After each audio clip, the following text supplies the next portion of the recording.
తతో దదర్శతం తాత రుద్రరూపం మహాద్భుతం. నిమిషాల్లో తెల్లగా బూడిద పూసుకుని 10 చేతులతో 5 శిరస్సులతో ప్రత్యక్షమయ్యాడు. అప్పటికి అర్థమైంది హిమవంతునికి, ప్రభో ఇప్పటి నాకు నా అజ్ఞానం తొలగిపోయింది.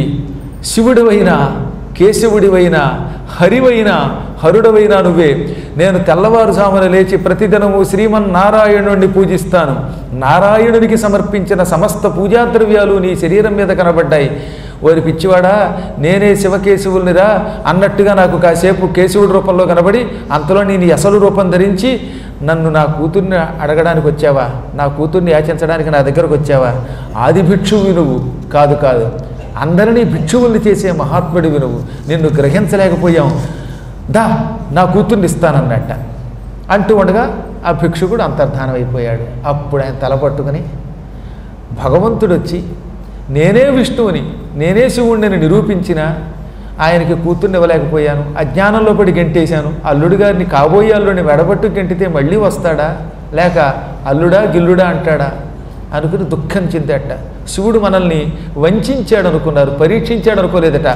ఆ వాం శివో వంచయత్వ, మన దంపతులం శివుడి చేతిలో మోసగింపబడ్డాం అనగానే అప్పుడు పార్వతి మోసగింపబడ్డానికి గల కారణం ఏమిటో తెలుసా? మీకు పూర్తిగా శివుడి మీద భక్తి లేకపోవటమే. మీలో ఇంకా ఎంతో కొంత అవిశ్వాసం ఉన్నది. పార్వతికి ఆ విషయం తెలుసండి. అందుకని తల్లిదండ్రులతో అంది, శివుడు పెళ్లి చేసుకోవడానికి అంగీకరించిన మేనాదేవి మనసులో కొంచెం భీతి ఉందిటండోయ్. నిజంగా శివుడి గురించి అందరూ పొగుడుతున్నట్టుగా ఆయన గొప్పవాడేనా లేక దరిద్రుడా? కనీసం ఓ సింగిల్ బెడ్ అపార్ట్మెంట్ కూడా లేదట కదా ఆయనకి. అలాంటి వాడిని మా అమ్మాయిని పెళ్లి చేసుకుంటే అల్లుడిగా ఎలా అంగీకరిస్తాను? వాడు పెళ్లి చేసుకుని మా అమ్మాయిని సుఖపెడతాడని లోపల కొంచెం ఆయన మీద ఉంచవలసినంత ప్రేమ ఉంచటం లేదు, ఆయన మీద ఉండవలసిన గురి లేదు. అందుకే శివుడు ఇప్పుడు ఇలా పరీక్షించాడు అనగానే లెంపలు వేసుకొని, ఇంకా మేము శివుణ్ణి భిక్షుకుడు అనం, రక్షకుడు అంటాం, త్రక్షణుడు అంటాం, ఆయన్ని గౌరవిస్తాం.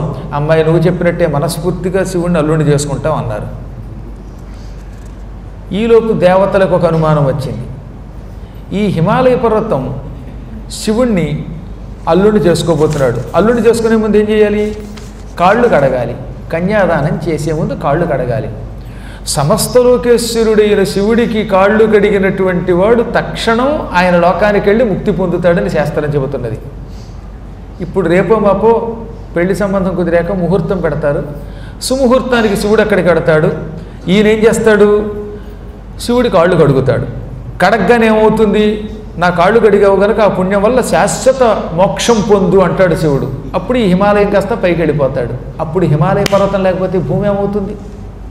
ఈ హిమాలయ పర్వతంలో ఉన్న నదులు, నదములు, వృక్షములు, అటవీ సంపత్తో పాటు కింద అనేక ధాతువులు ఉన్నాయి, బంగారం, నవరత్నాలు ఇవన్నీ ఉంటాయి.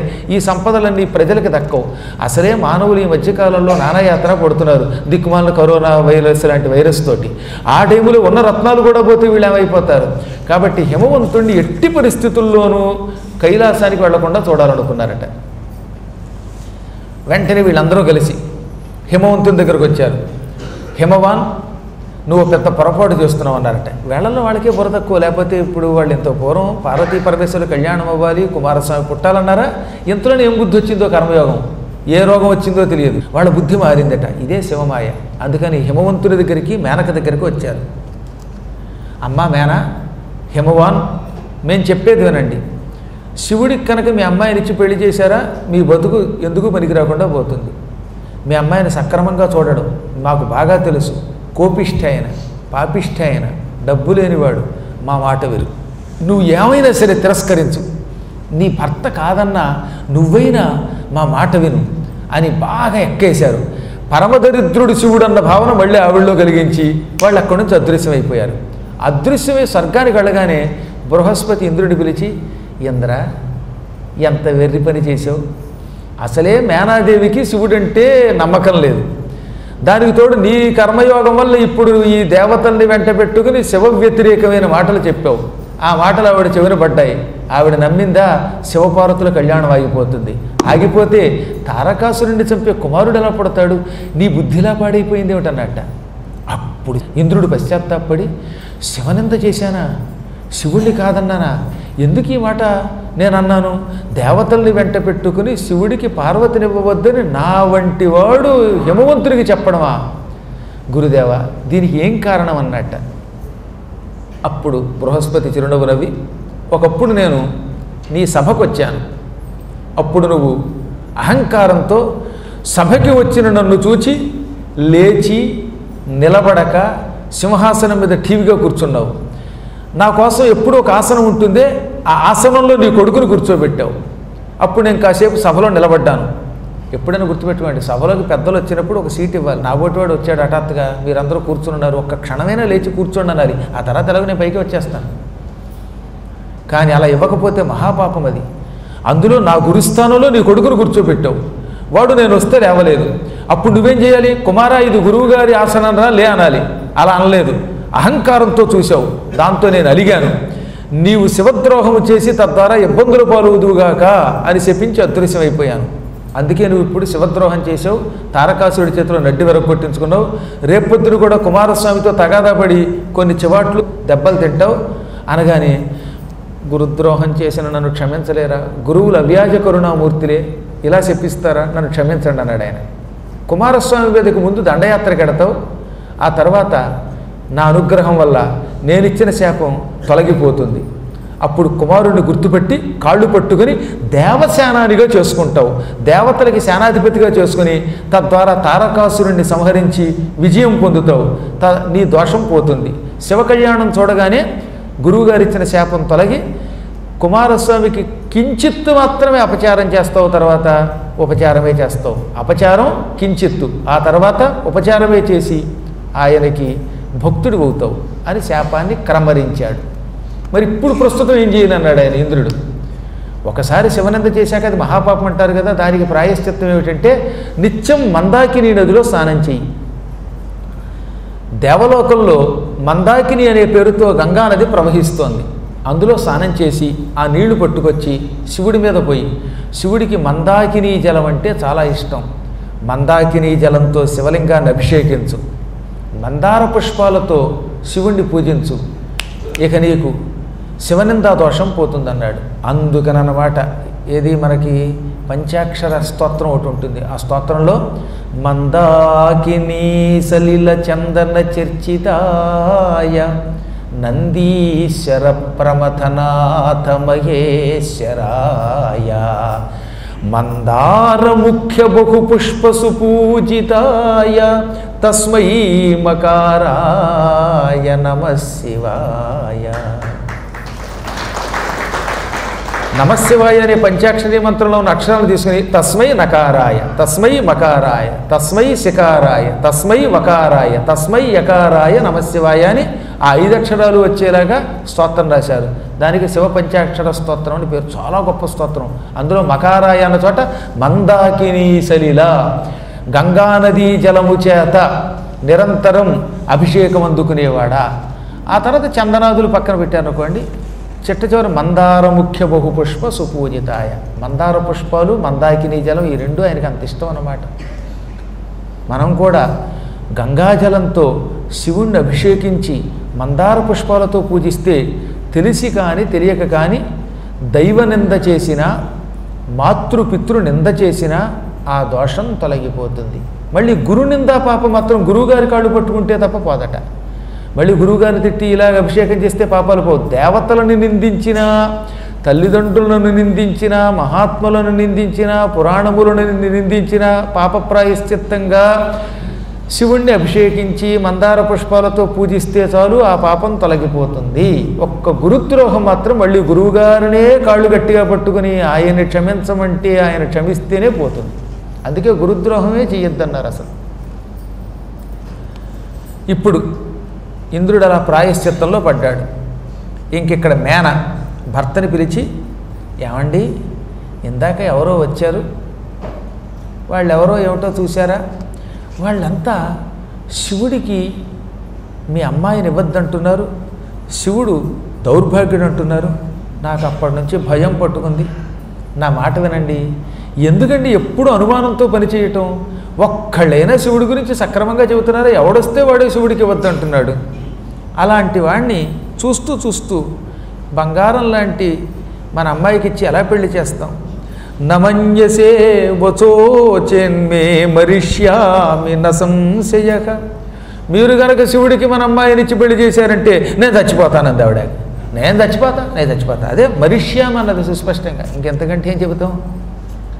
నేను చస్తాను అంటే చచ్చకే అన్నాడు ఆయన. కాస్త ధైర్యం తెచ్చుకో. ఒకవేళ నేను చావకపోతే ఏం చేస్తానో తెలుసా? త్యక్ష్యామి చ గృహం సద్యో, ఇల్లు విడిచి పారిపోతాను. భార్య ఇల్లు విడిచి పారిపోయిందని తెలిస్తే నీకు అప్రతిష్ట. అయ్యో అన్నాడు ఆయన. లేదా సద్యో భక్షయిష్యామి వా విషం, ఆయన వద్దంటుగా వినిపించుకోకుండా ముందేమో చస్తానంది, వద్దన్నాడు ఆయన. అయితే ఇల్లు వదిలిపోతానంది, వద్దన్నాడు ఆయన. భక్షయిష్యామి వా విషం తాగుతాను, నీకు పెట్టేస్తాను. నేను తాగడమే కదా నీకు కూడా పెడతాను. గలే బద్ధాంబికామృజ్య యాస్యామి గహనం వనం. ఓ అరే బాబోయ్, ఇంత కోపం వచ్చేస్తుంది అనిపిస్తుంది ఒక్కొక్కడు చూస్తే. మన అమ్మాయి మెడకి తాడు కట్టి గొరగొర ఈడ్చుకుని అడవికి పోతాం, మేమిద్దరం రహస్యంగా ఉంటాం. లేదా ఇద్దరం ఆ తాడుతోటే ఊరేసుకుని వస్తాం. మహాసముద్రంలో అమ్మాయిని ముంచి చంపేస్తాను. కానీ చూస్తూ రుద్రుడికి ఇచ్చి పెళ్లి చేయను. భద్రం లేని చోట ఏం వివాహం జరుగుతుంది? అమ్మాయి, ఎందుకే మా ఇంట్లో పుట్టావు నువ్వు? నీలాంటి బంగారం లాంటి పిల్లని చూస్తూ పనికిమాలి వాడికి ఇస్తున్నావు. మీ నాన్న మూర్ఖుడు, మా మాట వెండు అని కాసేపు ఏడ్చింది. ఇలా గుండెలు బాదుకుని ఆవిడిక్కడ ఏడుస్తూ ఉంటే హిమవంతుడు పార్వతిని పిలిచి, ఈ పిచ్చిది ఇలాగే అంటుంది, తర్వాత ఆవిడే సర్దుకుంటుంది. ఎక్కువ ఏడుస్తూ తిడుతున్నప్పుడు దగ్గర లేకుండా ఉండడమే మంచి మార్గం. నీ దారి నువ్వు వెళ్ళిపో, నా దారి నేను పోతున్నాను అన్నట్టు. ఇది మంచి సలహా అండోయ్. ఎప్పుడైనా ఇంట్లో రెచ్చిపోతున్నప్పుడు అప్పుడు సమాధానం ఇవ్వకూడదు. భార్యకి కోపం వచ్చి భర్త గారిని నోటికొచ్చినట్టు తిడుతున్నప్పుడు భర్త గారు కిక్కురు మరకుండా వెళ్ళిపోవాలి. అలాగే భర్త గారు తిట్టినప్పుడు భార్య గారు సర్దుకోవాలి. ఇద్దరూ ఒకేసారి కోపం తెచ్చుకుంటే అప్పుడు విడాక్. అందుకని శాస్త్ర ప్రకారం ఏంటంటే ఒకరికి కోపం వస్తే రెండో వాళ్ళు తగ్గాలట. అయినా నేను మీకు చెప్పాలటండి, ఎన్నేళ్ళ అనుభవంతో ఉన్నారు. అందుకు చెప్పొచ్చేది ఏంటంటే ఆయన సైగ చేసి కూతుర్ని వెళ్ళిపోమన్నాడు, తాను వెళ్ళిపోయాడు ఆయన. ఇదంతా దివ్య దృష్టితో ఎప్పటికప్పుడు అన్నీ చూస్తున్నాడుగా శివుడు. ఓరి అందరూ చిచ్చు పెట్టేవట్రారు అనుకుని నొసట చిచ్చుకన్ను ఉన్నటువంటి పరమాత్ముడు చప్పున అరుంధతి సంయుతముగా సప్త ఋషులను పిలిచే, అరుంధతి సమేతంగా సప్త ఋషులు తలుచుకున్నాడు. సప్త ఋషులు తలుచుకోవడం కాదు, అరుంధతితో పాటు. ఎందుకంటే సప్త ఋషుల్లో తక్కిన వాళ్ళు అప్పుడప్పుడు భార్య లేకుండా వస్తారు, కానీ అరుంధతి లేకుండా వశిష్ఠుడు రాకూడదు. వస్తే ఆ కార్యక్రమం అంత బాగా జరగదు. అందుకని అరుంధతి సమేతముగా నక్షత్ర పర్వతం దగ్గరికి వెళ్ళి సప్త ఋషుల్ని తలుచుకున్నాడు. ఆ క్షణమే వచ్చారు వాళ్ళంతా. జయ జయ శంభో, జయ జయ శంభో, జయ జయ శంకర అంటూ ఆయనకి నమస్కరించారు. ప్రభు, మేము ఏమని వర్ణించగలం నిన్ను? నీ రూపం నిర్వికారం, నీ శక్తి అనంతం. అటువంటి పరమేశ్వరుడు మమ్మల్ని హఠాత్తుగా ఇక్కడికి పిలిపించాడు. ఏదో కారణం ఉంటుంది. సర్వోత్కృష్టం మహారాజా సార్వభౌమ దివావకాశం స్వభాగ్యం వర్ణ్యతే స్మాభిః కిం పునః సకలోత్తమం తపస్తప్తం త్రిధా పూర్వం వేదాధ్యయనముత్తమం అగ్నయశ్చ హుతాః పూర్వం తీర్థాని వివిధాని చ వాంగ్మనః కాయజం కించిత్ పుణ్యం స్మరణ సంభవం తత్సర్వం సంగతం చాద్య స్మరణానుగ్రహాత్ తవ. ప్రభు, మా భాగ్యమే భాగ్యం, మా అదృష్టం ఎంత అని మేము వర్ణించలేము.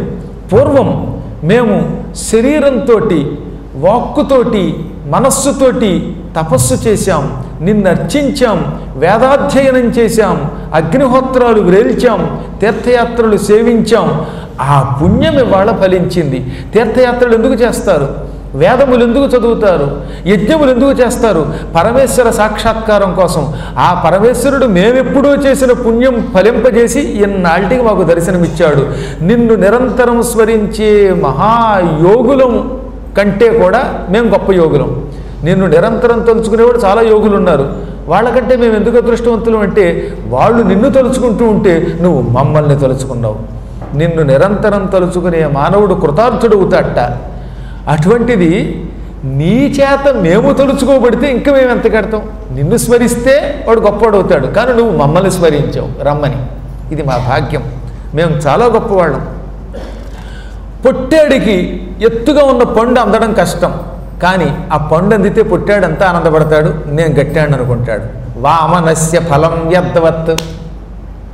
పొట్టివాడికి హఠాత్తుగా ఎత్తుగా ఉన్న పండు అందితే ఎంత ఆనందం పొందుతాడో మేమంత ఆనందం పొందాం. జన్మాంధస్య దృశవ్యత. పుట్టు గుడ్డేడు ఉన్నాడు, వాడికి ఏం కనపడదు, వాడికి హఠాత్తుగా అన్నీ కనపడటం మొదలైతే వాడు ఎంత ఆనందం పొందుతాడు. నిన్ను చూచిన మేము జన్మాంధుడు చూడగలిగినట్టుగా ఆనందం పొందుతున్నాం ప్రభు. ఇప్పుడు మా చేత ఏదన్నా పని చేయించుకో, కర్తవ్యం నిర్దేశించు అనగా, ఋషులారా మీరు ఎల్లవేళలా పూజనీయులు, ఇప్పుడు మరింత పూజనీయులు. మీరు నా భక్తులు కాబట్టే నాకున్న పూజార్హత మీకు కూడా కలిగించాను. ఇప్పుడు నేను మిమ్మల్ని పిలిచిన పని సర్వలోకోపకారం, జగదంబ మనః కారణం, నాకు కూడా ప్రీతి కారణం. దుర్మార్గుడైన తారకుడి వల్ల దేవతలందరికీ దుఃఖం వచ్చిన విషయం మీకు తెలుసు. బ్రహ్మ అటువంటి వరం వాడికి ఇచ్చాడు. రుద్రవీర్య సముద్భవుడైన కుమారుని చేతిలో మాత్రమే తారకునికి మరణం అనుగ్రహించాడు విరించి. ఇప్పుడు కుమారుడు రావాలంటే శివాదేవి నాకు భార్య కావాలి. నేను పార్వతికి మాట ఇచ్చాను. దేవతల ప్రేరణతో నేను శివనింద చేశాను పార్వతి దగ్గర, ఆవిడ తట్టుకుంది. దేవతలు అనుకోకుండా వెళ్ళి హిమాలయ పర్వతానికి నచ్చ చెప్పారు శివుడికి పార్వతిని ఇవ్వద్దని. ఇప్పుడు మేనాదేవి నా పేరు చెబితే అసహ్యించుకుంటోంది, తన కుమార్తెని నాకు ఇవ్వనంటోంది. మా వివాహం ఆగడం మహాప్రమాదం. మాకు మేమే అనవసరంగా లేనిపోని పరీక్షలు పెట్టి మేనాదేవి మనస్సుని కలచివేశాం. ఇప్పుడు మా అత్తగారు చెత్త మాటలు మాట్లాడుతోంది. తన చిత్తంలో నన్ను ఆయత్తం చేయనివ్వటం లేదు. కాబట్టి మీరు వెళ్ళాలి. మీరు చెబితే మేనక మనస్సు మారుతుంది. ఆనక రమ్మనకుండా మానక నాకు తిరిగి తన పుత్రికనిచ్చి పెళ్లి చేస్తుంది. వెళ్ళండి, హిమాలయ పర్వతం దగ్గరికి వెళ్ళండి, మేనా హిమవంతుల్ని దర్శనం చెయ్యండి, వారిని ఆశీర్వదించండి, వారి మనస్సులు మార్చండి, పార్వతీకి నాకు కళ్యాణం అయ్యేలా చూడండి అనగానే ఇంతకంటే అదృష్టం ఉందనుకున్నారు వాడు. ఇది మహాభాగ్యం.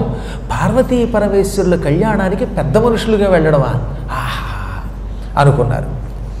ప్రభు హిమవంతుడిని ఇప్పుడే చూస్తాం అనుకున్నారు. ఆ క్షణమే అక్కడి నుంచి అదృశ్యం అయిపోయారు. హిమాలయ పర్వతం దగ్గరకు వచ్చారు. హిమవంతుడు చూడగానే వాళ్ళు పొంగిపోయారు. ఈ హిమవంతుడు ఎంత అదృష్టవంతుడు! కొండ శిఖరములు గొప్పవి. ఆ కొండ మీద నిరంతరం పరమ పవిత్రమైన గంగానది ప్రవహిస్తోంది కనుక గంగానది స్పర్శ వల్ల అతడు పవిత్రుడయ్యాడు. ఇప్పుడు ఆ గంగానది స్పర్శ కంటే అతని జాతకం మార్చిన మరొక గొప్ప స్పర్శ వచ్చింది. అది పార్వతీదేవి అతనికి కూతురు అవడం. గంగ ప్రవహించడం వల్లే హిమాలయ పర్వతం గొప్పవాడయ్యాడంటే ఇక పార్వతికి తండ్రి అవడం వల్ల మరింత కీర్తి పొందుతాడు ఆయన అనుకుని హిమాలయ పర్వతం ప్రాంగణంలో ఉన్న హిమవంతుని యొక్క నగరం అంతా పరిశీలించుకుంటూ వెళ్ళారు. అద్భుతమైన భవనాలు, ఆకాశాన్ని అంటుతున్న భవనాలు చూశారు. సాధుద్వార కవాట కుడ్యవల భీస్తంభార్గళ గేహళీ వీధి వేది గవాక్ష చత్తర రథావేశ్వ ప్రగాణ ప్రపాసౌధాట్టాలక సాలహర్య విశిఖా సౌపాన సంస్థానముల్ శ్రీధుర్య స్థితి రొప్పు కాంచనమణి స్నిగ్ధంబులై అప్పురిన్. పెద్ద విశాలమైన మార్గాలట, ఇరుకు సందులు లేవు. ఇరుకు సందులకు సగానికి మూల కారణం ఏంటంటే మనకి ఆక్రమించడమే కదండి. సందు పెద్దదే కానీ ఎలా ఇటో బడ్డీ కొట్టు వాళ్ళందరూ పైకి వచ్చేస్తున్నారు. ఇది కాక చెడ్డీ వేసుకున్న కుర్రాళ్ళు అక్కడే ఆడుకోవడం, దాంతో మనం రోడ్డు మీద ఏం ప్రయాణం చేస్తాం. కానీ అక్కడ ఆక్రమణలు లేకుండా విశాలంగా ఉన్నాయి వీధులు, పెద్ద భవనాలు. ఆ భవనాలకు ఉన్న ద్వారములు కూడా పెద్దవి. ఆ ఇళ్లల్లోకి ప్రవేశించడానికి ఏనుగులకు కూడా తేలికేట. అంటే ఇంటికి సింహద్వారాలు ఉంటాయి కదా, ఈ సింహద్వారాలు ఈ మధ్యన ఇరుకు సింహద్వారాలే కదా గట్టిగా బీరువా లోపలికి వెళ్ళదు.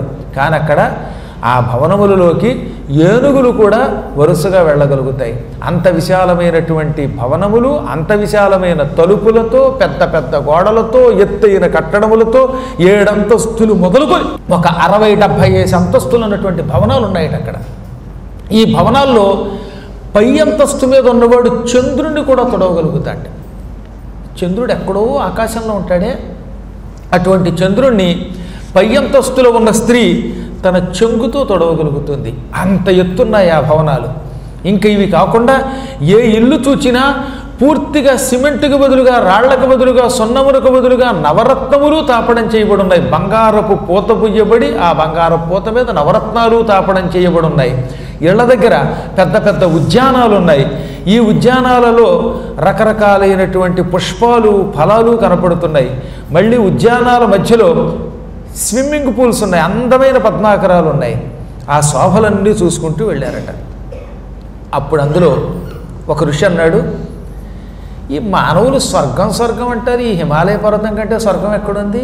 దీన్ని చూసిన తర్వాత స్వర్గంతో ప్రయోజనమే ఉందన్నాడు ఆయన. అంటే అంతలా ఉందన్నమాట.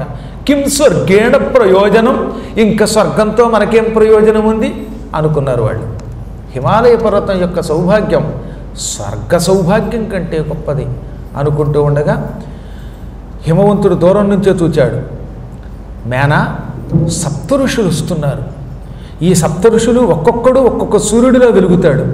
పక్కన అరుంధతిని చూచావా? పరమ పతివ్రత తరుణీ శిరోమణి అయిన అరుంధతి సమేతముగా వశిష్ఠుడు వస్తున్నాడు, తక్కిన వాళ్ళు విడిగా వస్తున్నారు అని ఎదురేగి భార్యతో లోపలికి తీసుకొచ్చాడు.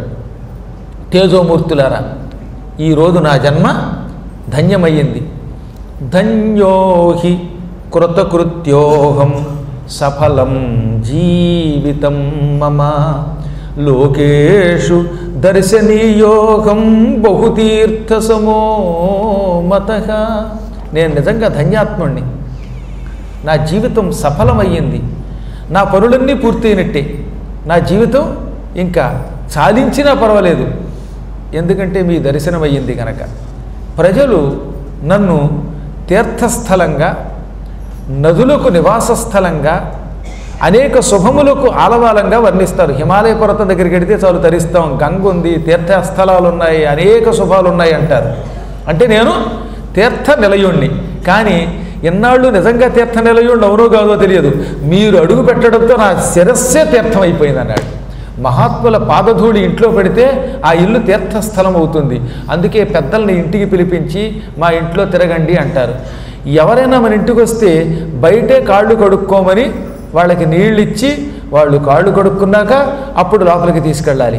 అదే మహాత్ములు వచ్చినప్పుడు బయట కాళ్ళు కడుక్కోకండి, మా ఇంటి లోపలికి రండి, మీ పాదధూళి ఇంట్లో పడితే మా ఇల్లు ఒక గొప్ప తీర్థం అవుతుంది, మా ఇల్లు ఒక క్షేత్రం అవుతుంది అని పెద్దల్ని ఇంట్లోకి పిలిచి అప్పుడు లోపలికి వచ్చాక కాళ్ళు కడుక్కోమనాలి. ఎందుకంటే వాళ్ళ పాదధూళి ఇంట్లో పడాలి కనుక. ఇప్పుడు మీరంతా నా ఇంట్లో అడుగుపెట్టారు, మీ పాదధూళితో ఈ పర్వతరాజు ధన్యాత్ముడయ్యాడు. ఇప్పుడు నేను నిజంగా తీర్థస్థలాన్ని, ఇప్పుడు నేను పవిత్ర స్థలాన్ని. అడగండి, మీరు కోరుకుంటే ఏ పనైనా చేసి పెడతాను. కోరితే నా కొండ శిఖరాన్ని పీల్చి పిప్పి చేసి చెండాడి మీకు అప్పగిస్తాను అనగా అప్పుడు వాళ్ళు సప్త ఋషులు, నాయన మేము ప్రత్యేకంగా చెప్పేదేముంది, అన్నీ నీకు తెలుసు. శం కరోతీతి శంకర అని శివుడికి పేరు. శం అంటే శుభము, ఆనందం. అందరికీ ఆనందం ఇస్తాడు కనుక ఆ పరమాత్ముడిని శంకరుడు అన్నారు. ఆ శంకరుడు జగద్గురుడు. జగద్గురుడు నీ కూతుర్ని కోరుకుంటున్నాడు. జగద్గురుడికి నీ కూతుర్ని ఇస్తే అప్పుడు నువ్వు జగద్గురుడికే గురువు అవుతావు. గురు శబ్దములకు మామగారు, గురువు, తండ్రి అని అర్థములున్నాయి. అంతటి పరమాత్మకి నువ్వు మామవైతే ఇంక నీకు భూలోకంలో మళ్ళీ జన్మ ఉంటుందా అనగా దేవతలకు ఒక అనుమానం ఉన్నది. నేను శివుడి కాళ్ళు కడిగి కన్యాదానం చేస్తే తక్షణం కైలాసానికి వెళ్ళిపోతే భూమిలో ఏమైపోతాను అని వాళ్ళ అనుమానం. ఈ అనుమానం సంగతి ఏమిటన్నాడు ఆయన. వారు వెర్రివాడా, శివుడు కాళ్ళు కడిగితే ముక్తి వచ్చి తీరుతుంది. కానీ ఈశ్వరుడు ఏమన్నాడు, కలియుగాంతం వరకు మేనాహిమవంతులు భూలోకంలోనే ఉందురుగాక. అక్కడ నేను కేదారేశ్వరుడనే పేరుతో హిమాలయ పర్వతం మీద కొలువై జ్యోతిర్లింగంగా ఉండి ప్రజలకి దర్శనమిస్తాను. ప్రజల యొక్క పాదధూళితో హిమవంతుడు, హిమవంతుని స్పర్శతో ప్రజలు ధన్యులవుతారు.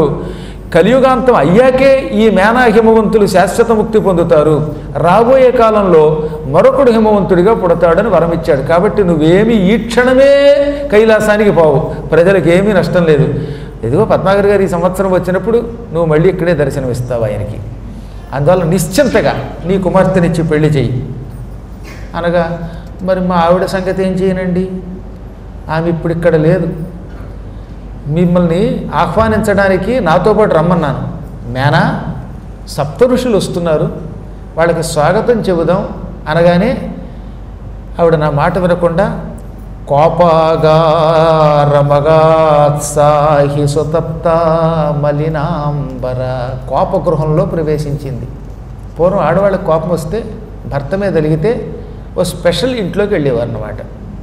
మనం అప్పుడప్పుడు గెస్ట్ హౌస్ల్లోకో ఏదో ఏసీ హోటల్స్లోకో 5 స్టార్ హోటల్స్లోకో వెళ్ళినట్టుగా పూర్వం ఆడవాళ్ళకి అప్పుడప్పుడు కోపం వచ్చేది భర్త మీద. అప్పుడు ఏం చేసేవారు అనమాట, కోపగృహం అని ఒకటి కట్టించుకునేవారట. ఆ గృహాల్లోకి వెళ్ళేవారట. అందరూ కాదు, మహారాజులు, కొంచెం డబ్బున్న వాళ్ళు. ఎవడు పడితే వాడి కోపగృహం, వాడికి ఉన్న గృహమే లేకపోతే వాడి కోపగృహం ఏమిటి, ఆగ్రహానికి కోపగృహం ఏమిటి. అందువల్ల మహారాజులు ఏ దశరథుడి గారి భార్య కైకేయి లాంటి వాళ్ళు, సత్యభామ లాంటి వాళ్ళు, ఈ హిమవంతుడి భార్య లాంటి వాళ్ళు, వీళ్ళకి స్పెషల్ హౌస్ ఉండేదన్నమాట. దాని పేరే కోపగృహం. అందులోకి ఆవిడ వెళ్ళిందంటే భర్త గారి మీద అలిగినది అన్నమాట. ఇప్పుడు ఆవిడ మిక్కిలి దుఃఖంతో మలినాంబర మాసిన గుడ్డలు కట్టుకుంది. ఎప్పుడు కోపగృహంలోకి వెళ్ళేటప్పుడే మాసిన గుడ్డలు, పాత గుడ్డలు వేసుకుంటారటండి. ఈ పాత గుడ్డలు వేసుకుంది ఆవిడ మలినాంబరాలు అయ్యింది. అందుకేగా మనకి ముక్కు తిమ్మర గారి పారిజాతాపరణంలో ఏమంటాడు, మాసిన గుడ్డ కట్టి మాసిన చీర కట్టుకొని మౌనముతోడ నిరస్త భూషయై. మాసిన గుడ్డ కట్టుకుందిట, మౌన వ్రతం పూనిందిట, ఆభరణాలు కూడా తీసేసిందిట. కోపం వచ్చినప్పుడు నగలు ఉండకూడదు, ఒక్క మంగళసూత్రం తప్ప, అది మాత్రం అన్యాయం తీసేయకూడదు కాబట్టి మిగతావన్నీ తీసి మౌన వ్రతంతో వెళ్ళిపోయిందిట. ఎప్పుడైనా అలా ఏడవాలి అని చేస్తానన్నమాట. అందులో మామూలు ఏడుప, గాసిలి ఏడ్చే ప్రాణ విభు కట్టెదుటన్ లలితాంగి. ఆవిడ ఎలా ఏడ్చిందో కూడా ఆయన మరో పద్యంలో చెబుతాడు, ఈ పద్యంలో కాదు. కానీ బాగా ఏడ్చిందిట. ప్రాణవిభు కట్టెదుటన ఆయనకు ఎదురుగుండా ఏడ్చిందిట. బాల పల్లవగ్రాస కషాయ కంఠ కలకంఠ వధూ కల కాకలీ ధ్వనిన్. బాగా ఏడ్చింది, కానీ ఏడుపు భయంకరంగా లేదు. ఆవిడ ఏడుస్తూ ఉంటే తీయమామిడి చెట్ల చెవుళ్ళు తిని మత్తెక్కి కూస్తున్న కోకిల కంఠం లాంటి కంఠంతో ఏడ్చిందిట. కొంతమంది ఏడిస్తే కూడా గానంలో ఉంటుంది, కొందరు గానం చేస్తే ఏడ్చినట్టు ఉంటుంది. ఆవిడ అంత బాగా ఏడ్చింది పొమ్మన్నారు.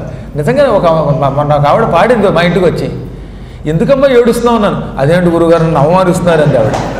మొన్న పీఠంలో వార్షికోత్సవాల్లో ఆవిడ పాడితే ఏడ్చినట్టుంది, ఈవిడ ఏడిస్తే పాడినట్టుందిట. అలాగే ఇప్పుడు నా భార్య మొండి పట్టుదలతో కోపగృహంలోకి వెళ్ళింది, జ్ఞానం కోల్పోయి చాలా రకాలుగా పిచ్చి పిచ్చి మాటలు మాట్లాడుతోంది, నేనేం చెయ్యాలి అనగా అప్పుడు వాళ్ళు, ఆహా పరమేశ్వర,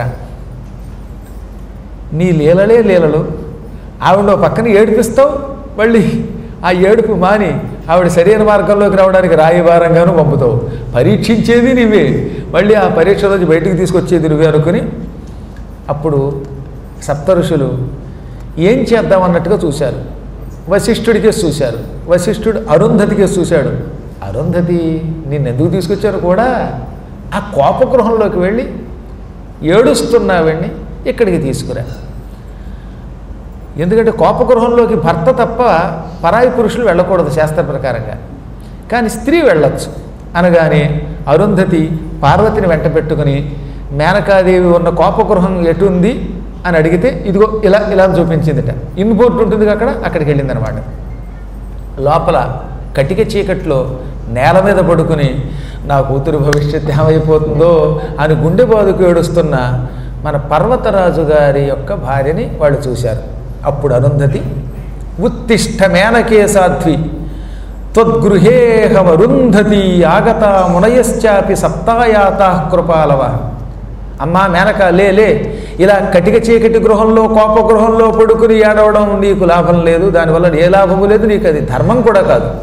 నేను వశిష్ఠుని యొక్క భార్యని అరుంధతిని నీ కోసం వచ్చాను. నేనే కాదు, నాతో పాటు ఋషులంతా వచ్చారు, వాళ్ళంతా అక్కడ ఉన్నారు బయట, నేనేమో కోపగృహంలోకి వచ్చాను లేనగానే అప్పుడు ఆవిడ ఉలిక్కి పడిలేచింది. అరుంధతి అంటే అందరికీ గౌరవం. పరమలక్ష్మీ కళతో పతివ్రత తరుణిగా శోభిల్లుతున్న అరుంధతిని చూడగానే లేచి నమస్కరించింది. నేను ఎంత పుణ్యం చేసుకున్నానో, నీ దర్శనం అయ్యింది, నీ కూతురు లాంటి దాన్ని నా మీద దయ చూపించంటే నీ మీద దయ చూపించడం కోసమే వచ్చాను, నీ జాతకం మార్చడానికి వచ్చాను, ముందు ఈ దరిద్రపు గృహంలోంచి బయటికి రా అని బయటికి తీసుకొచ్చి స్నానం చేయించి అలంకారం చేయించి అప్పుడు ఆవిడ్ని వెంట పెట్టుకొని సప్త ఋషుల దగ్గరికి తీసుకొచ్చింది. అందుకని అరుంధతి ఉండాల్సి వచ్చింది. ఆవిడే లేకపోతే ఆవిడ కోపగృహంలోంచి రాదు. కోపగృహంలోంచి రాకపోతే పాపం అలా పెరుగుతుంది, చివరికి వివాహం కాదు. ఇప్పుడు అందరూ కూర్చున్నాక ఋషులు ఇలా మాట్లాడడం మొదలుపెట్టారు. అందరూ ఒకేసారి మాట్లాడకూడదు కదా, అందుకని ఋషులందరి తరపున అంగిరస మహర్షి మాట్లాడాడు. అంగిరుడు మాట్లాడటంలో నేర్పరి, బృహస్పతి తండ్రి కదా, బృహస్పతి అంతటి వాడికి తండ్రి అయిన అంగిరుడు ఇలా అన్నాడు, పర్వతరాజ, ఓ పర్వతరాజ పత్ని, పర్వతరాజ పుత్రి, నేను చెప్పే మాట వినండి. చరాచర జగత్తంతా నిండిన మహాచైతన్య స్వరూపుడు ఈశ్వరుడు. ఈశ్వరుడి దగ్గర ఉన్న సంపద ప్రపంచంలో ఎవరి దగ్గర లేదు. ఈశ్వరుడు పార్వతిని తన శరీరంలో సగభాగంలో ధరించిన వాడు ఒకప్పుడు. కారణాంతరాల వల్ల అమ్మవారు ఆయనకి దూరమై ఇప్పుడు మీ ఇంట పుట్టింది. మీరెవరు అవునన్నా కాదన్నా ఇద్దరు ఒకటవడం ఖాయం. కానీ ధర్మశాస్త్ర ప్రకారంగా మీరు కన్యాదానం చేసి ఆ దంపతుల్ని ఒకటి చెయ్యండి. అప్పుడు మీకు సకల దోషాలు తొలగిపోతాయి, శాశ్వత ముక్తి లభిస్తుంది అనగానే భార్యకే చూసి నీ ప్రశ్నలు నేను అడుగుతాను అని హిమాలయ పర్వతం అన్నాడు. మీరు చెప్పింది నిజమే, పార్వతీ పరమేశ్వరులు అవినాభావ సంబంధంతో ఉన్నవాళ్లే అయి ఉండొచ్చుగాక, అర్ధనారీశ్వరులే అయి ఉండొచ్చుగాక. కానీ ఇప్పుడు ప్రస్తుతం పార్వతి నా కూతురు. కూతుర్ని నచ్చిన వాడికి ఇచ్చి పెళ్లి చేసే అధికారం తండ్రికి ఉంటుంది. నాకు నచ్చాలి వరుడు, నచ్చాలంటే నా భార్య మెచ్చాలి. మెచ్చడానికి శివుడి దగ్గర ఏముందో మీరు చెప్పండి. నా భార్య మాట నా మాట కూడా చెబుతున్నాను. శివస్య రాజసామగ్రీం నహి పశ్యామి కాంచన. శివుడి దగ్గర, మహారాజుల దగ్గర, ఐశ్వర్యవంతుల దగ్గర ఉండే సామగ్రి ఒక్కటుందా? ఇల్లుందా? ఐశ్వర్యం ఉందా? బంధువులు ఉన్నారా? పదవి ఉన్నదా? ఏమున్నది? పోని మంగళ వేషం ఉన్నదా? లేదు. నేనేదో ఇష్టపడి సోలపాడి అయిన శివుడికి కన్యనిద్దామన్నా నా భార్య ఎందుకు ఒప్పుకోవడం లేదంటే అల్లుడి దగ్గర ఏమీ లేదని ఆవిడికి తెలుసు కనుక. ఇలాంటప్పుడు మేము సరి అయిన నిర్ణయం తీసుకోలేము. మాకు మార్గం చూపించండి, మా కర్తవ్యం ఏమిటో చూపించండి. మా మనస్సులను రంజింపచేసి మా మనస్సులకు నచ్చేలాగా శివుడి గొప్పతనాన్ని వివరించి అప్పుడు కళ్యాణం జరిపించండి అనగా వశిష్ఠుడు అన్నాడు ఈసారి. వశిష్ఠవాచ శృణు శైలేశ మద్వాక్యం సర్వథా తే హితావహం ధర్మా విరుద్ధం సత్యం చ పరత్రేహముదావహం. పర్వతరాజా, నేను చెప్పే మాట నీకు శుభాన్ని కలిగిస్తుంది. ధర్మ విరుద్ధం కాదు, సత్యం. మాలాంటి ఋషులం అసత్యం ఆడం. అసలు మా నోటి నుంచి వేద విరుద్ధమైన మాట రాదు. వేదం శివుణ్ణి 3 రకాలుగా విభజించింది. బ్రహ్మ, విష్ణువు, మహేశ్వరుడు అనే త్రిరూపంతో ఉంటాడని చెప్పింది. ఆ త్రిపురుషులుగా, 3 మూర్తులుగా ఉన్న మహానుభావుడే అసలైన మహేశ్వరుడంటే. శాస్త్రమెరిగిన జ్ఞానులు జ్ఞాననేత్రంతో శుద్ధుడు, నిర్వికారుడు, అవికారుడు, పరబ్రహ్మ అయిన శివుణ్ణి గ్రహించగలుగుతారు. అజ్ఞానులు ఆయనని గ్రహించలేక సామాన్యుడు అనుకుంటారు. ఒక్కసారి బ్రహ్మను అడిగితే చెబుతాడు, బ్రహ్మగారిని సృష్టించి బ్రహ్మకి సృష్టి చేసే శక్తి ఆ ఈశ్వరుడు ఇచ్చాడు. విష్ణువుకి పోషించే శక్తి ఇచ్చి కాశీలో పట్టాభిషిక్తుని చేశాడు. శంకరుడికి ఎప్పుడూ దుఃఖం ఉండదు, దుఃఖం నటించాడు కొంతకాలం. ఇంతెందుకు, కుబేరుడంతటి వాడు ఆయన కింకరుడే. కుబేరుడు ఆయన దగ్గరికి వెళ్ళి ఆయన పాదాలు పట్టుకొని ఒకప్పుడు ఆయన పేరు మీదుగా కుబేరేశ్వర లింగాన్ని ప్రతిష్ఠించి ఆ తర్వాత సంపదలు పొందాడు. లంకానగరాన్ని కోల్పోయి మళ్ళీ శివుడి కాళ్ల మీద పడితే తన అలకాపురాన్ని ఇచ్చి తాను మళ్ళీ వేరే కైలాసం కట్టుకున్నాడు. అష్టసిద్ధులు, నవనిధులు కుబేరుడికి ఇచ్చి తాను ఏమీ లేనట్టు నటిస్తాడు. ఆ పరమాత్ముడు బ్రహ్మగా ఉంటాడు. క్షీరసాగరంలో ఉన్న విష్ణువు ఆయనే, కైలాసంలో నివసించే రుద్రుడు ఆయనే. హరః కైలాస నిలయ సర్వా శివ విభూతయ. ఈ బ్రహ్మ, విష్ణువు, మహేశ్వరుడని పేరుతో ఉండే త్రిమూర్తులు శివుడి యొక్క విభూతులు. ఈ శివుడిలో ఉన్నటువంటి సగభాగం. అందువల్ల ఎట్టి పరిస్థితుల్లో ఈవిడ ఆయనకి భార్య అయి తీరుతుంది. ఈ పై మెరుగులు చూడకు. మీ ఇద్దరు అజ్ఞానంతో డబ్బో అని ఏడవడం వల్ల మీ మనస్సులకి శివుడు దరిద్రుడిగా కనపడుతున్నాడు.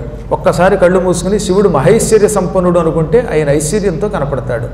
ఇక్కడ నీకు కథ చెబుతాను, విను, నా మాట విను అని వశిష్ఠుడు చెప్పాడు. గొప్ప కథ. ఈ మనువులు అనేవాళ్ళు ఎప్పుడు తిరుగుతూ ఉంటారని చాలాసార్లు చెప్పానుగా మీకు. స్వయంభువ మనువు మొదటివాడు, రెండోవాడు స్వారోచిషుడు, మూడోవాడు ఉత్తముడు, నాలుగోవాడు తామసుడు, ఐదోవాడు రైవతుడు, ఆరోవాడు చాక్షుషుడు, ఏడోవాడు వైవస్వతుడు, ఆ తర్వాత ఇంద్రసావర్ణి, తర్వాత సూర్యసావర్ణి, ఆ తర్వాత రుద్రసావర్ణి, మేరుసావర్ణి, బ్రహ్మసావర్ణి, రౌచ్యుడు, భౌత్యుడు. ఈ 14 మంది మనువులు వీళ్ళు. ఈ 14 మంది మనువులు ఇప్పటికీ ఎన్ని కోట్ల సార్లు రొటేట్ అయ్యారో తెలియదు, ఎన్ని కోట్ల మంది మనువులు వెళ్ళారో మనకి తెలియదు. ఇప్పుడు మనం 7వ మనువు కాలంలో ఉన్నాం, సప్తమ మనువు, వైవస్వత మనువు. ఇలాంటి సప్తమ మన్వంతరములు ఇప్పటి వరకు కొన్ని కోట్లు వెళ్ళాయట. అందుకే ఈ మన్వంతరములు అలా సాగుతూ ఉంటాయి, కల్పములు సాగుతాయి. మహాకల్పములు మళ్ళీ 5 మహాకల్పములు అంటే 1000 కల్పములు కలిస్తే ఒక మహాకల్పం. ఇప్పుడు బ్రహ్మకల్పం, రుద్రకల్పం ఇలాంటి కల్పములు ఒక 1000 కలిస్తే ఒక మహాకల్పం అంటారు. ఆ మహాకల్పములు మళ్ళీ ఎన్ని రకాలు? 5 ఆ మహాకల్పాల్లో ఒకటి అంబికా కల్పం, ఒకటి సదాశివ కల్పం, ఒకటి విష్ణు కల్పం, ఒకటి బ్రహ్మకల్పం, మరొకటి గణేశ కల్పం. మహాగణేశ కల్పంలో గణేశ్వరుడే గాయత్రి మంత్రంలో ధ్యాన శ్లోకంగా ఉంటాడు. సదాశివ కల్పంలో గాయత్రి ధ్యాన శ్లోకంగా సదాశివుడి గురించి ఉంటుంది. అంబికా కల్పంలో అమ్మవారికి సంబంధించిన ధ్యాన శ్లోకం ఉంటుంది. ఇది అంబికా కల్పం కాబట్టే మనకి గాయత్రి ధ్యాన శ్లోకంలో ముక్తా విద్రుమహేమనీల ధవళఛాయేర్ముఖైస్త్రీక్షణై అనే శ్లోకం ఉంది. అదే విష్ణు కల్పంలో, మహావిష్ణు కల్పంలో, ఆ మహాకల్పంలో ఈ గాయత్రి ధ్యాన శ్లోకంలో విష్ణువు ప్రార్థన ఉంటుంది. అదే సదాశివ కల్పంలో సదాశివుడి గురించి ఉంటుంది. ఇలా ఏ కల్పంలో ఆ కల్పదేవత యొక్క స్తోత్రం గాయత్రి మంత్ర ధ్యాన శ్లోకంలో ఉంటుంది. ఇలాంటి మహాకల్పములు 5, ఒక్కొక్క కల్పంలో మహాకల్పంలో 1000 కల్పాలు, ఒక్కొక్క కల్పంలో మళ్ళీ 30 కోట్ల మంది మనువులు వెళ్ళిపోతారట. ఇంక ఇలాంటి కాలాలు ఎన్నెళ్ళయి అసలు ఊహించలేం, అసాధారణం ఈ కాలం అన్నమాట. అటువంటి ఎన్నో రొటేషన్ అవుతున్న మనువుల కాలంలో ఒకానొకప్పుడు 14వ మనువు ఉన్నాడు. ఆ 14వ మనువు ఇంద్రసావర్ణి అనే పేరుతో ఉండేవాడు ఆ కాలంలో. అసలు ఇంకా మనకి 14వ మనువు ఇప్పుడైతే రాలేదు, అంటే జరిగిపోయిన ఏదో ఒక మనువు కాలం అనమాట అది. అందుకే వశిష్ఠుడు అనేక కల్పములు, అనేక మనువుల కాలములు చెబుతే ఉన్నాడు, ఇంద్రసావర్ణి సంజ్ఞశ్చ చతుర్దశమితస్య హి. ఒకప్పుడు 14వ మనువుగా ఇంద్రసావర్ణి అనేవాడు ఉండేవాడు. ఆ 14వ మనువు ఇంద్రసావర్ణి కాలంలో అనరణ్యుడు అని ఒక చక్రవర్తి పుట్టాడు. ఆయన సప్తద్వీపాలతో కూడిన భూమండలాన్ని పరిపాలించాడు. ఆయన కాలంలో ఆయనకి భృగు మహర్షి పురోహితుడు. ఆయనకి లక్ష్మీదేవితో సమానమైన సౌందర్యం కలిగిన ఒక కూతురు పుట్టింది. ఆ కూతురికి పద్మ అని పేరు పెట్టారు. ఆ మహారాజు గారికి 100 మంది కొడుకులు, కొడుకుల తర్వాత కూతురు, ఆ కూతురు పరమసుందరిమణి.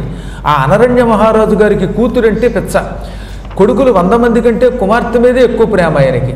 ఇంకా కూతురిని కళ్ళల్లో ఒత్తులు వేసుకు పెంచాడు. నేల మీద అడుగులు వేస్తే ఎక్కడ కందిపోతుందోనని తివాచీలు పరిచి పువ్వులు తల్లి పెంచాడు. ఇలా ఉండగా ఒకానొక కాలంలో, ఆ కాలంలో పిప్పలాదుడని ఒక మహర్షి ఉన్నాడు. ఈ పిప్పలాద మహర్షి జలాల్లో కూడా ఉంటాడు. ఆయనకి మనం గ్రహణ స్నానాల్లోనూ లేదా ప్రత్యేక నదీ స్నానాల్లో, పుష్కర స్నానాలలో స్తోత్రం చేసి ఓ మట్టో రాయో సమర్పించాలి.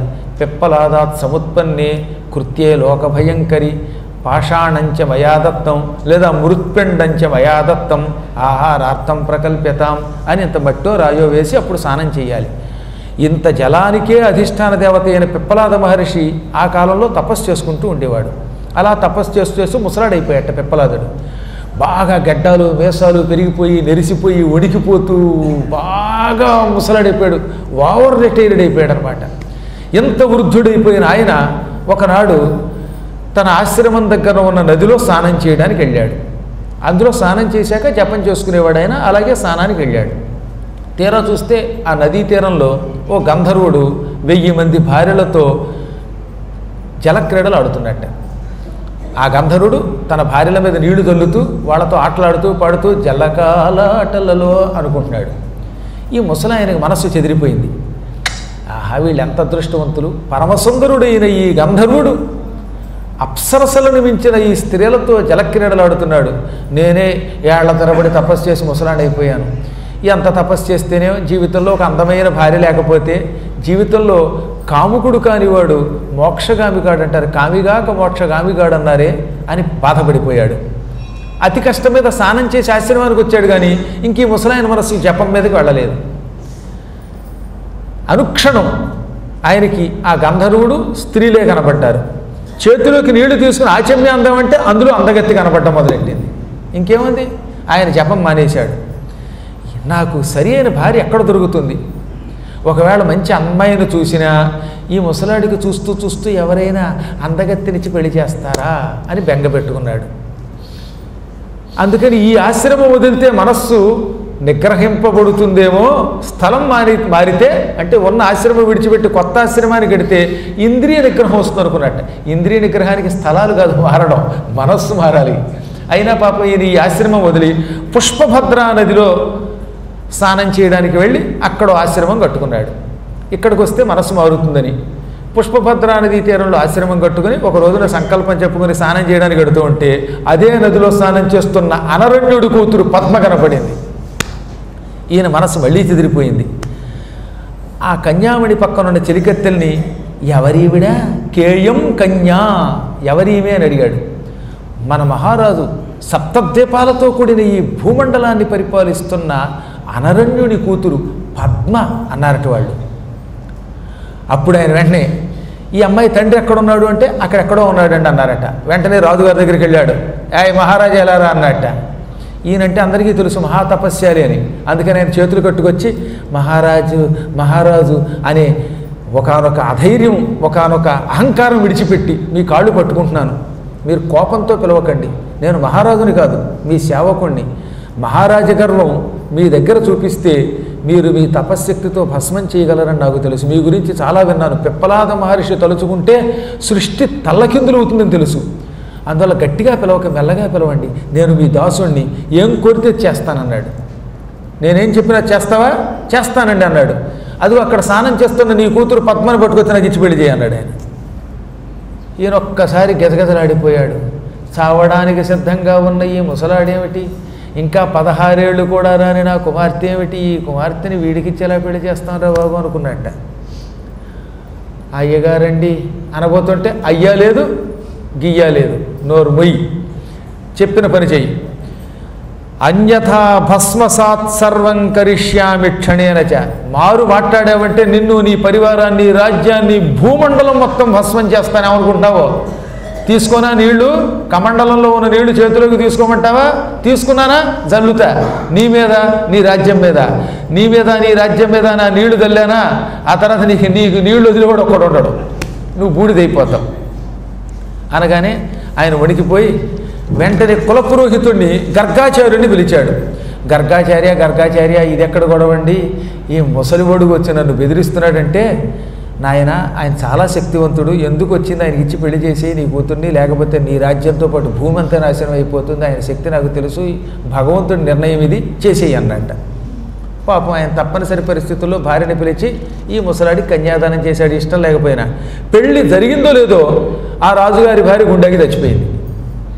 వెంటనే రాజుగారు భార్యామణి చావగానే ఆయన చచ్చిపోయాడు. అలా పెళ్లి జరిగింది. అత్తమామలిద్దరూ వెళ్ళిపోయారట. ఎవరికి? అనరణ్యుడేమో ఈయనకి మామ అవుతాడుగా, మరి అనరణ్యుడి భార్య ఏమో అత్తగారు అవుతుంది ఈ పిప్పలాదుడికి. పాపం ఆయన కొడుకులు వాళ్ళు తెల్లబోయి ఈ ముసలాడి మాకు బావగారు అయ్యాడు, ఈ ముసలాడు మా అమ్మా నాన్నలకి అల్లుడయ్యాడు, దాంతో అమ్మా నాన్న పైకి వెళ్ళిపోయారు అని ఏడ్చుకుంటూ మీరు వెళ్ళి రెండిన వాళ్ళని అడవిలోకి పంపేసి తల్లిదండ్రులకి దహనక్రియలు చేశారు. అనరణ్యుడు భార్య అకాల మరణం పొందారు. పిల్లలు ఏడుస్తూ రాజ్యపాలనకి పోయారు. కానీ పద్మ మాత్రం అత్యంత భక్తితో పిప్పలాదుడిని సేవించింది. అప్పుడు పిప్పలాదుడు రోజు ఆవిడ్ని స్నానానికి నీళ్లు పట్టుకురానివట. తీరా ఈవిడ పెళ్లి చేసుకున్నాక ఇంద్రియ నిగ్రహం వచ్చింది దీనికి. ఇప్పుడు పెద్ద గొడవ వచ్చింది అక్కడ. అసలు గొడవ ఇక్కడ ఉంది. పెళ్లికి ముందు కామోత్కంఠుడయ్యాడు. పెళ్ళయ్యాక ఏం చేశాడు ఆయన? పూర్తిగా నిగ్రహంతోకి వెళ్ళిపోయాడు, నిష్ఠాగరిష్ఠుడైపోయాడు. మాట వరసకు కూడా ఆయనకి ఎంత కూడా కామం పుట్టలేదట. ఇప్పుడు ఏం చేయాలి? మనస్సా వైరాగ్యంతో ఉంది, భార్యామణ వచ్చింది. అందుకని రోజు ఏం చేసేవాడు? ఎందుకో పెళ్లి చేసుకున్నాను, కర్మయోగం వల్ల, నువ్వు నాకు సేవ చేస్తే చాలు, నేను ఆ గుడిసెలో పడుకుంటాను, నువ్వు ఈ గుడిసెలో పడుకో అని ఆవిడ చేత సేవ చేయించుకున్నాడు. ఆవిడ రోజు ఆయనకి స్నానానికి నీళ్లు పెట్టేది, దండకమండలాలు ఇచ్చేది, ఆసనాలు ఇచ్చేది. ఇద్దరూ కొంతకాలం పాటు ఏదోలా గడిపారు. కొంతకాలం గడిచాక ఈ మహాత్మునికి జారి కలిగింది. దగ్గరికి పిలిచాడు. పద్మ, నేను నిజంగా కావాలని నిన్ను పరీక్షించాను. నాకు నువ్వంటే మనస్ఫూర్తిగా ఇష్టం, వైరాగ్యం నటించాను. ఎంత గొప్ప తపస్యాలు నేను ఎక్కడ చూడలేదు. నీకేం కావాలి అంటే మీ అనుగ్రహం చాలు అంది. అయితే ఓ పని చెయ్యి, ఈ పక్కనే ఓ పెద్ద చెరువు ఉంది. ఆ చెరువు దగ్గరికి వెళ్ళి అందులో 1000 తామర పువ్వులు ఉంటాయి. ఆ తామర పువ్వులు పీకి నా దగ్గరికి పట్టుకురాన. ఆ 1000 తామర పువ్వులు పట్టుకురా అంటే టక్కని ఇవిడు బయలుదేరింది. బయలుదేరి పక్కనున్న చెరువులోకి దిగి ఒక్కొక్క పువ్వు పీకుతూ ఉంటే ఆ తామర పువ్వుల కొలను మధ్యలో ఒక పరమసుందరుడు ప్రత్యక్షమయ్యాడు. అమ్మాయి, ఆ లోపల ఉన్న ముసలాడు చావడానికి సిద్ధంగా ఉన్నాడు, ఇంకొక పావుగంటలో చచ్చిపోతాడు. అలాంటి వాడిని పెళ్లి చేసుకుని నువ్వేం సుఖపడతావు? నన్ను చూడు ఎంత అందంగా ఉన్నానో, ఈ కిరీటం పెట్టుకుని నా మాట విను, నన్ను పెళ్లి చేసుకో అన్నాడు. అప్పుడు ఆవిడ నవ్వి, అలా ఇతరులతో వెళ్ళిపోతే ఎప్పుడూ వెళ్ళిపోయేదాన్ని. నేను పరమపతివ్రతని, కుష్ఠరోగి అయినా ముసలాడైనా చావడానికి సిద్ధంగా ఉన్న నా భర్తే నా భర్త, ఆయనే నా భర్త, సమయ గురువు అన్నది. నన్ను పెళ్లి చేసుకుంటే నిన్ను 3 లోకాలకు అధిపతిని చేస్తానన్నాడు అవతలవాడు. దౌర్భాగ్యుడా, పరస్త్రీని పట్టుకుని పెళ్లి చేసుకోమని అడుగుతావా? నువ్వు ఈ క్షణమే క్షయరోగం పొందని శపించేసింది ఆవిడ. నమస్తస్మై శివాయహి అంది. పైగా శివుడికి నమస్కరిస్తున్నాను, నీవు క్షయరోగం పొందంది. దాంతో ఎదురుగుండా ఉన్నవాడు వణికిపోయాడు. ఆయన ఎవరు? ధర్మదేవత యమధర్మరాజు గారు మారిపోయాడు. తల్లి, మధ్యలో చావు నాకొచ్చింది. నీ భర్త గారు నిన్ను పరీక్షించమని నన్ను పంపాడు. నీ ధర్మం, నీ నిష్ఠ, నీ పాతివ్రత్యం పరీక్షించమని పంపితే ఈ రూపంలో వచ్చాను. నువ్వేమో తొందరపడి నన్ను చెప్పించావు. పరస్త్రీని తల్లిలో చూసేవాడిని నేను. ఎవరిని? నేను పరస్త్రీ మాతృబుద్ధించ కుర్వంతం సతతం సతి, ఎల్లవేళలా పరస్త్రీని తల్లిగా భావించి నమస్కరిస్తాను. అటువంటిది పరీక్షించడానికి వచ్చాను, నన్ను తొందరపడి శపించావు. క్షయరోగంతో నేను తట్టుకోలేనమ్మా, నన్ను రక్షించన్నాడు ఆయన. అప్పుడు ఆవిడ జాలిపడి, అయ్యయ్యో ధర్మదేవతని ఇలా శపించానా? ఇదేదో శివలీల, చాలా పొరపాటు జరిగింది. ఇప్పుడు నేను మనస్ఫూర్తిగా నేను దీవిస్తున్నాను. నీకు క్షయరోగం వస్తుంది, కానీ ఎలా వస్తుందో చెబుతాను. కృతయుగంలో ధర్మదేవత నువ్వు 4 పాదాల మీద ఉంటావు. త్రేతాయుగంలో కొంచెం క్షయం పొందుతావు, క్షీణించి 3 పాదాలతో నడుస్తావు. ద్వాపరయుగంలో 2 పాదాల్లో నడుస్తావు, సగం క్షీణిస్తావు. కలియుగంలో 3 పాదాలు పోయి 1 పాదమే మిగులుతుంది. ఆ 1 పాదం గుంటూరులో ఈ పురాణం వినేవాడి దగ్గర ఉంటుంది. మిగతాదంతా క్షయ. ధర్మం ఇలా క్షయం పొందుతుంది, నువ్వేమవ్వవు. కానీ ధర్మమే క్షయము వృద్ధి పొందుతుంది. మళ్ళీ కృతయుగంలో 4 పాదాల మీద నడుస్తావు. కలిశేషే అఖిలాశ్చన్న, ఇంకో గొప్ప మాట. కలియుగం చివరి భాగంలో పూర్తిగా ధర్మనాశనం అయిపోతుంది. 1 పాదం మీద నడుస్తుంది కదా ఇప్పుడు, ఇంకా కొంతకాలం పోతే పూర్తిగా ధర్మం నశిస్తుంది. ఇలా పెరిగిపోతుంది. అప్పుడు పూర్తిగా ధర్మనాశనం అవుతున్నప్పుడు శ్రీమన్నారాయణుడు కల్కి పేరుతో వచ్చి కలి నదుపులో పెట్టి పాపాత్ములందరినీ పట్ట దిగి పారేస్తాడు. ధర్మం 4 పాదాలనే నిలబడుతుంది. మళ్ళీ పరిపూర్ణుడు అవుతావు. ఇలా వృద్ధిక్షయాలు వస్తాయి నీకు అనగానే, ఓ పతివ్రత తరుణి శిరోమణి, నీకు శుభం కలిగిస్తున్నాను అని వెంటనే ఆయన వచ్చి, పిప్పలాదా, నువ్వు పరీక్షించమంటే పరీక్షించి అనవసరంగా నేను కొంత శాపానికి గురయ్యాను. నీవు నీ తపశ్శక్తిని వ్యర్థం చేయటం లేదు, కానీ నీ సంగతి నాకు తెలుసు. ఇదిగో నీకు ఈ క్షణమే 30 సంవత్సరాలు శాశ్వతముగా ఉండే వరం ఇస్తున్నాను అని చేత్తో పిప్పలాదుని నిమిరాడు. వెంటనే పిప్పలాదుని 30 ఏళ్ల పడుచుగా మారిపోయాట. ఆయన యావజ్జీవితం 30 ఏళ్ల కుర్రాడి కిందే ఉండ మొదలెట్టాడు. పద్మ, నువ్వు కూడా ఎప్పుడు అలాగే ఉంటావని ఆవిడికి వరం ఇచ్చాడు. మీరిద్దరూ జలాది దేవతలై జలంలో ఉండండి, ప్రజలు వచ్చి వేసే మట్టిని ఆహారంగా సేకరించి ప్రజలను అనుగ్రహించండి అనగా పద్మావతి భర్తకేసి తిరిగి, ఏమండి ఇంత పతివ్రతని మిమ్మల్ని సేవించాను కదా, ధర్మదేవత మనల్ని అనుగ్రహించాడు, మనం యవ్వనం పొందాం, మరి మా తల్లిదండ్రులు చచ్చిపోయారని మా అన్నదమ్ములు ఏడుస్తున్నారు. తల్లిదండ్రుల సంగతి ఏమిటంటే వాళ్ళు చావలా, అల్లుడు డబ్బు లేనివాడు అని పెచ్చ జబ్బు పెట్టుకుని చచ్చినట్టు అయ్యారు వాళ్ళు, వాడిని మళ్ళీ బతికిస్తున్నాను, ఇదంతా నా మాయ అని అనరణ్యుడు తన మహామహిమతో పిప్పలాదుడి ఆ అత్తమామల్ని అంటే అనరణ్యుడి భార్యని పిప్పలాదుడు భూలోకానికి తెప్పించాడు. వాళ్ళు తిరిగి వచ్చేశారట. అప్పుడు ఆమె సోదరులు సంతోషించారు. ఆనాడు పిప్పలాదుడనే మహర్షి ముసలాడని అందరూ భ్రమించారు. కానీ పద్మాదేవి ఆయన్ని సేవించింది, దాంతో చచ్చిన తన తల్లిదండ్రులు బతికించుకున్నది. తాను శాశ్వతంగా యవ్వనంతో ఉన్న భర్తతో సుఖం పొందుతోంది. సోదరులకి ఆనందం ఇచ్చింది.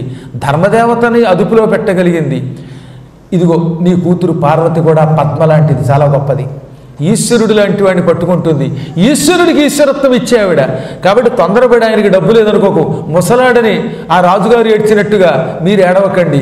ముసలాడు అనుకుని ఆ రాజుగారి భార్య గుండాకి చచ్చిపోయినట్టుగా నీ భార్య కూడా గుండాకి చచ్చిపోకుండా ఉంటే బండరాళ్ళుగా ఉన్న మీరు తపస్సు పండి ముక్తి పొందుతారు అని సప్త ఋషులు ఈ అద్భుతమైన గాథ చెప్పారు.